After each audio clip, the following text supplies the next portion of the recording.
اسلام آباد کے سیاسی حلقوں میں یہ بحث زور پکڑ گئی ہے کہ کیا پیپلز پارٹی اور نون لیگ کی اتحادی حکومت کی تشکیل کے وقت کوئی ایسا فارمولہ طے پایا تھا جس کے مطابق وزارت عظمیٰ کی 5 سالہ مدت میں سے پہلے 2.5 برس شہباز شریف اور بقیہ 2.5 برس بلاول بھٹو نے وزیر اعظم بننا تھا۔ اس بحث کا آغاز تب ہوا جب چیئرمین سینٹ یوسف رضا گیلانی نے حال ہی میں یہ بیان دیا کہ حکومت کی تشکیل کے وقت مسلم لیگ نواز اور پیپلز پارٹی کے درمیان شہباز اور بلاول کی ہاف ٹرم کی وزارت عظمیٰ کا معاہدہ ہوا تھا۔ تاہم انہوں نے واضح کیا کہ وہ خود ان مذاکرات کا حصہ نہیں تھے، لیکن ان کے پاس اس حوالے سے مصدقہ معلومات پہنچی تھیں۔ یوسف رضا گیلانی کا کہنا ہے کہ انہیں 2024 کے الیکشن کے بعد اتحادی حکومت کی تشکیل کے وقت دونوں جماعتوں کی قیادت نے بتایا تھا کہ ایک پاور شیئرنگ فارمولے پر اتفاق ہوا ہے، جس کے مطابق وزیر اعظم، اسپیکر اور سینٹ چیئرمین کی مدت دونوں جماعتوں کے درمیان نصف طے کرنے کی بات ہوئی ہے۔ گیلانی کے مطابق حکومت میں شیئرنگ کے یہ اصول اب بھی لیڈرشپ کے درمیان برقرار ہیں اور یہ مکمل طور پر قیادت کا اندرونی معاملہ ہے۔ ان کا یہ بھی کہنا تھا کہ وزیر اعظم اور اسپیکر کی مدت پر بھی ہاف ٹرم کے لیے اتفاق ہوا تھا۔ اسلام آباد کے سیاسی حلقوں میں کہا جا رہا ہے کہ شاید یہی وجہ ہے کہ بلاول بھٹو نے اب تک اتحادی حکومت میں ماضی کی طرح کوئی حکومتی عہدہ قبول نہیں کیا۔ پیپلز پارٹی کے سینئر رہنما قمر زمان کائرہ نے بھی اس بارے میں گفتگو کرتے ہوئے کہا کہ عام انتخابات کے نتیجے میں اتحادی حکومت کے قیام سے قبل مسلم لیگ نون اور پیپلز پارٹی کے درمیان ایک تحریری معاہدہ ہوا تھا، جس کی کاپی دونوں جماعتوں کے پاس موجود ہے۔ اس معاہدے میں وزیر اعظم کی تبدیلی یا 2.5 سال کی ٹرم کی بات تحریری طور پر تو شامل نہیں تھی، البتہ یہ معاملہ حکومت کی تشکیل کے وقت دونوں جماعتوں کی قیادت کے درمیان زیر بحث ضرور آیا تھا۔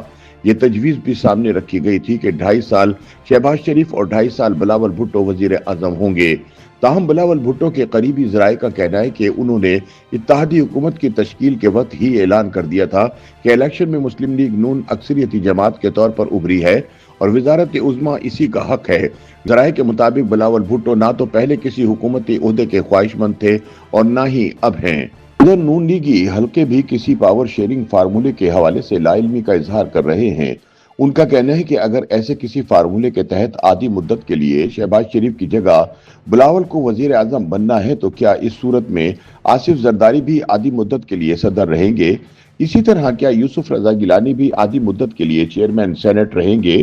نون لیگی حلقوں کا سوال ہے کہ اگر ایسا کوئی فیصلہ ہوا تھا تو اس کے بارے میں پہلے کبھی بات کیوں نہ ہوئی؟ ان کا کہنا ہے کہ اب بھی اس حوالے سے بات یوسف رضا گیلانی نے کی ہے، بلاول بھٹو نے نہیں۔ نون لیگ کی ذرائع کے مطابق اگر واقعی کوئی معاہدہ ہوا تھا تو اسے خفیہ کیوں رکھا گیا؟ ان کا کہنا ہے کہ اگر یوسف رضا گیلانی کا دعویٰ درست ہے تو اب تک تو اس کی تیاریاں نظر آنی شروع ہو جاتی، لیکن فی الحال ایسی کوئی صورتحال دکھائی نہیں دے رہی۔ ان کے مطابق اب تو ویسے بھی مسلم لیگ نون کو قومی اسمبلی میں اتحادیوں کے ساتھ اور پیپلز پارٹی کے بغیر سادہ اکثریت حاصل ہو چکی ہے۔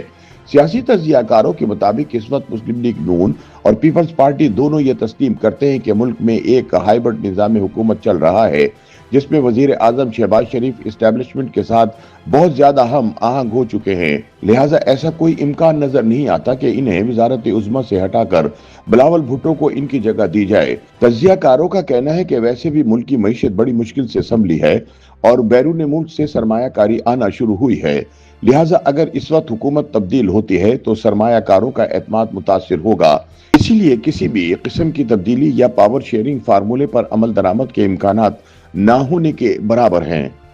YouTube پر گوگلی نیوز دیکھنے کے لیے youtube.com کی سرچ بار میں googly news T V type کریں۔ گوگلی نیوز کے پیج پر سرخ رنگ کے سبسکرپشن والے بٹن پر کلک کرنا نہ بھولیے۔ YouTube پیج پر اپلوڈ ہونے والی ویڈیوز سے باخبر رہنے کے لیے بیل آئیکن پر کلک کیجیے۔ آپ کو ہر نئی ویڈیو کے بارے میں نوٹیفیکیشن موصول ہو جائے گا۔